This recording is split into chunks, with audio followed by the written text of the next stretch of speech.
Hey there everyone, this is Jeremy, the Music Andy, here to talk to you about Snail Mail's newest release, Valentine.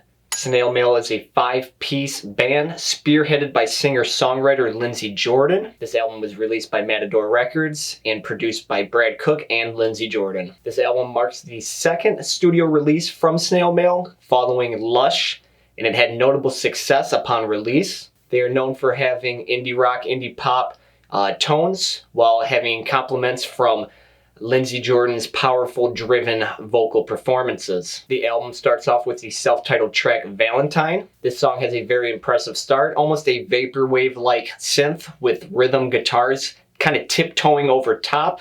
The switch from intro to chorus, however, is not my favorite. I don't feel that the emotional payoff is there. I feel as though that the instruments and vocals could have stayed on the softer end of things to help carry the theme that they were creating in the beginning of the song. The song lyrically is very depressing, thoughts about the relations of an ex. I love the line of Lindsey complaining about the cameras being parasitic-like, when I would almost say that she in the relationship is a parasite to the partner. It's a touch of irony that I feel plays a very good part of this song.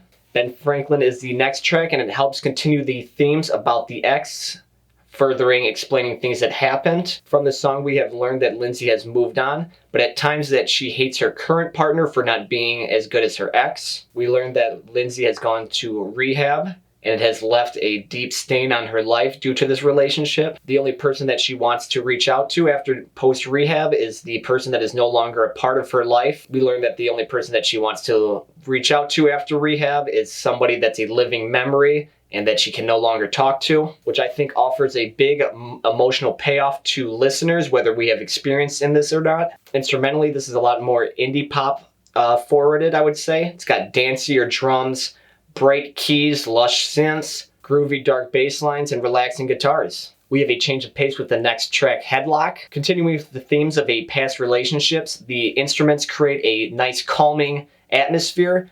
But with the lyrics, we have a much more morbid, dark approach. This is a much more dark-rooted song, with her going to extremes as just drinking to experience the taste of her ex again. Lindsey at this point seems to be losing herself in the relationship, becoming very dependent on the other person, just wishing for any form of relationship to be there. I do love the subtle changes that this song has with genres. The beginning is much more of a southern rock kind of groove, and then it moves into a spacious, atmospheric kind of piece. And I just think that was a nice touch and dynamics from the production crew. Light guitar plucking, beautiful twangings of the guitar. This next track is the folk approach, Light Blue. Following the lyrics of the last song, this one has a much more relaxing, peaceful approach, much more reminiscing about the pleasant times of the relationship that Lindsey had. There are some beautiful lyrics to this track, with Lindsey describing, "I want to wake up early every day, just to be in the wake in the same world as you." It may not be the most profounding lyric around, but it adds a emotional connection to the artist and to the art that we are consuming. If an artist allows themselves to open up emotionally, it too allows us as a listener to open up emotionally and to allow them to reach into very emotional pieces inside of us. I would say instrumentally, this track isn't the most forward progressing track on the album, but it is very pleasant on my ears nonetheless. Smooth. While having the feeling that the entire world is crumbling around you, Forever Sailing is definitely my favorite track on this album. Beautifully placed instruments. They're not very complex, but this track doesn't need to be.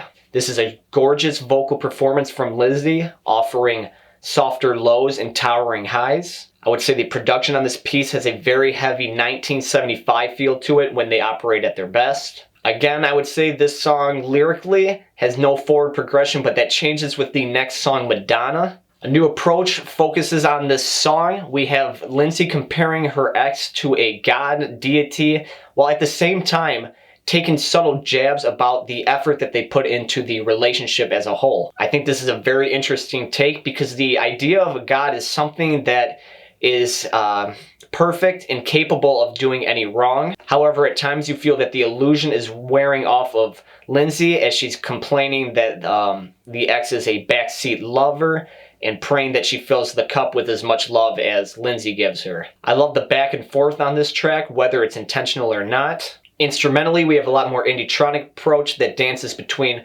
slow dripping vocals and upbeat, powerful tempo drums and post-punk-esque climbs on the guitar. I feel that the synth adds a nice lead over top and create a much more balanced piece between all the instruments. I would say this is a very mature track that I love to see on the backside of an album. We return to a softer side of things with the next track titled Seattle. I don't know the proper pronunciation on that, whether it be Seattle or Seattle.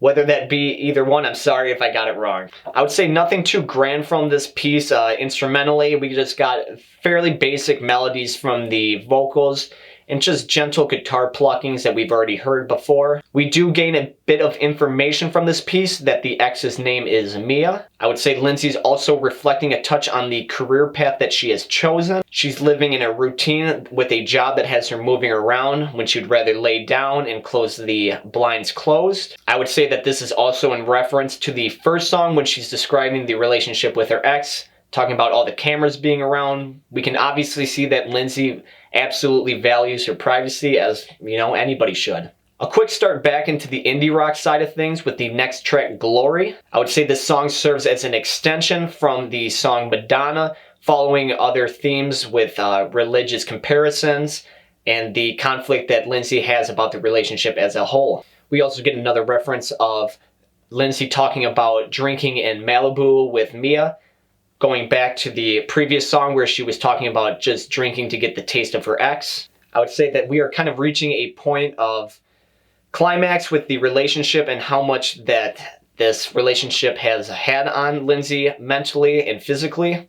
She is showing a constant struggle of loving somebody so much that you are going to put them on the highest pedestal, while at the same time kind of, disowning them for not loving you the way that you feel that they should love you, or, comparable to the love that you're giving them. I would say that this track also has some of the best guitar performance that I've seen on this piece. Distorted, Fuzzy, and Warm is crafted from the 6th string, and I would say it is definitely one of the most impressive lead performances on it. I wish it was longer. Rounding off this album are the final 2 tracks, Automate and Mia, the name of the ex that this album is about.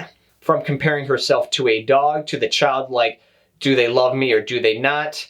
Lindsey is still obviously not over this relationship and still not fully healed from the stain that has left on her. Both songs I would say are very slow in tempo and not much climax going on at any points. I would say it does a good job in compelling the defeated feeling Lindsey has had throughout this entire album. The strings in the final moments of Mia really help set the table of despair that Lindsey has curated throughout this entire piece. Valentine as a whole album follows a very concise theme lyrically throughout. With this, I feel that the instruments kind of suffer for being a backdrop on it, with the lyrics being the forefront and the vocals being the forefront. This may not be the most groundbreaking piece that indie rock and indie pop has ever seen, but it is definitely a nice, emotionally charged piece from all the members in Snail Mail. At times, I wish that the instruments would develop a little bit more. This would help create a nice balance between the lyrics and the instruments as a whole. At times, I feel that the lyrics would kind of repeat themselves, and if then you would introduce a lead instrument instead, it would help create a much more better song and much more complete song, and a whole complete album at that. With that being said, I did enjoy this piece. I'm gonna have to give it 7 tear-soaked love letters out of 10. What did you think of this album? What albums would you like me to review in the future? Please comment below and let me know. If you enjoyed this, please consider subscribing, and I hope that you have a great day.